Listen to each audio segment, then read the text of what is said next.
What unexpected turn of events will save Alex from certain death at the hands of Maddison? Will the arrival of a mysterious group be enough to tip the scales in Alex's favor? Alex looked at Maddison, who was pointing the gun at him.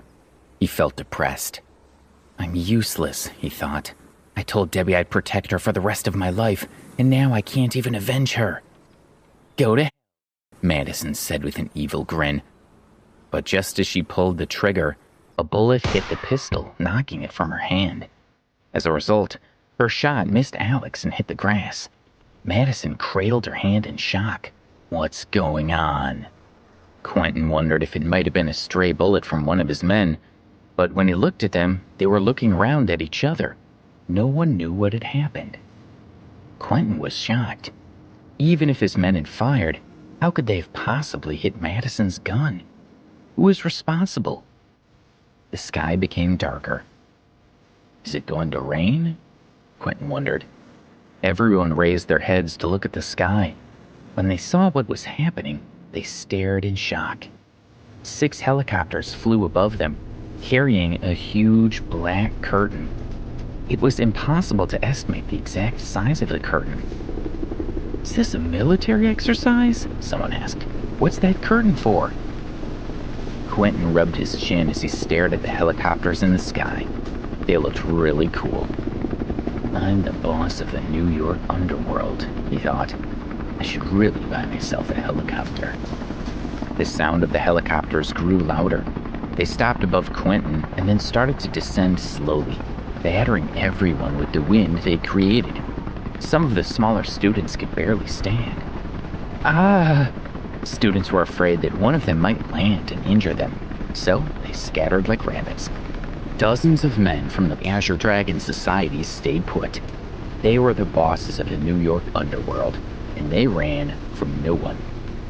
The 6 helicopters lowered the black curtain, blocking the sunlight, and landed around Quentin. The choppers all turned on their lights, and the Azure Dragon Society found themselves standing within a semi-enclosed space, unable to see what was happening. They were dumbfounded. What was going on? Quentin was panicking. He had only been the boss of a New York underworld for a month after going through a bloody battle. It wasn't common knowledge yet, so why would the military be looking for him? Several men jumped out of the helicopters and rushed toward the people from the Azure Dragon Society, who wanted to resist, but they knew they were no match for their opponents. Screams echoed in the darkness. Some of Quentin's men had their arms broken. Some had their legs broken, and others had been knocked unconscious. In less than 2 minutes, every member of the Azure Dragon Society was lying on the ground. Only Quentin and Maddison remained standing, completely stunned. The Azure Dragon Society was the strongest gang in New York, and yet they had been defeated so easily and so quickly. With all his men down, Quentin could clearly see the people who had defeated them. 10 men were left to guard the gang members, while the remaining 6 people rushed over to Alex.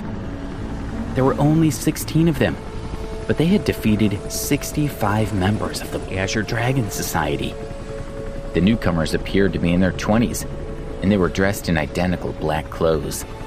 They were all tall and sturdy. One man tore off his shirt and bandaged Alex's wounds. He helped him to sit on the ground and then kneeled beside him.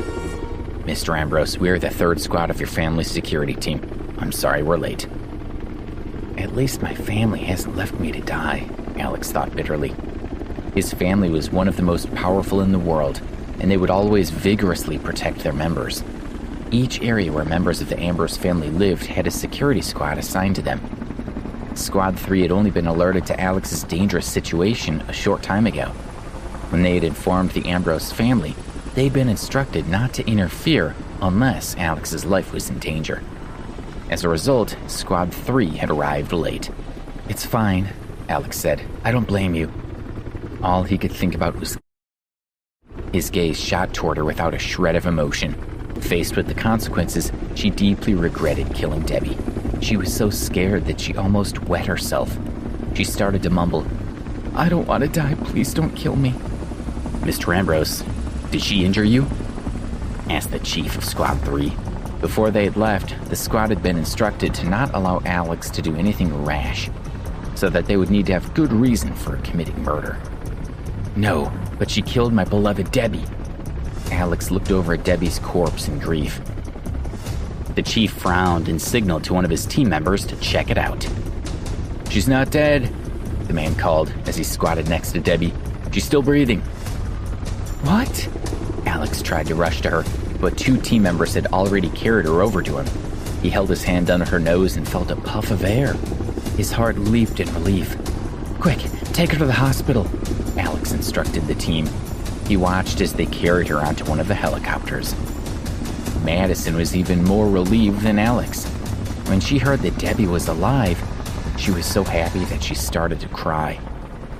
"What about her?" the squad chief asked, gesturing at Maddison.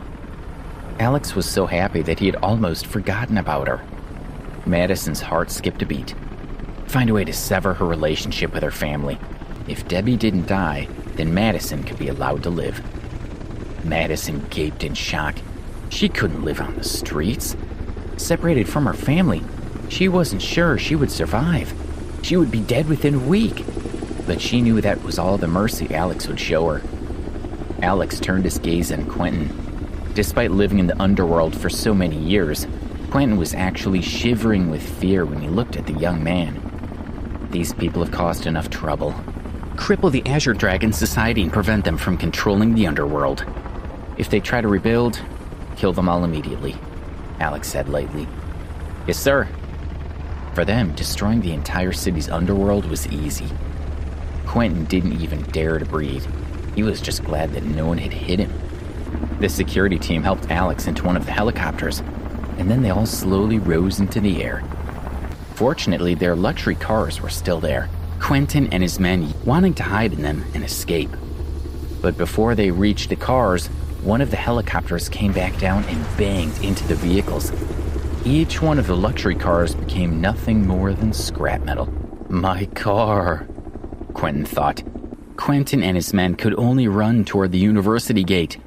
When they reached the street, they tried to hail a taxi. People took pictures of them. The photos of Quentin and the others were quickly posted on various social networking sites.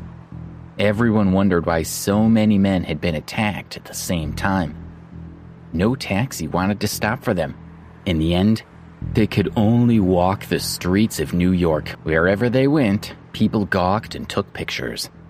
Meanwhile, in the helicopter, Alex had fainted due to his injuries. Squad 3 reported Alex's status and received an order from his family to take him directly to Harmony Island.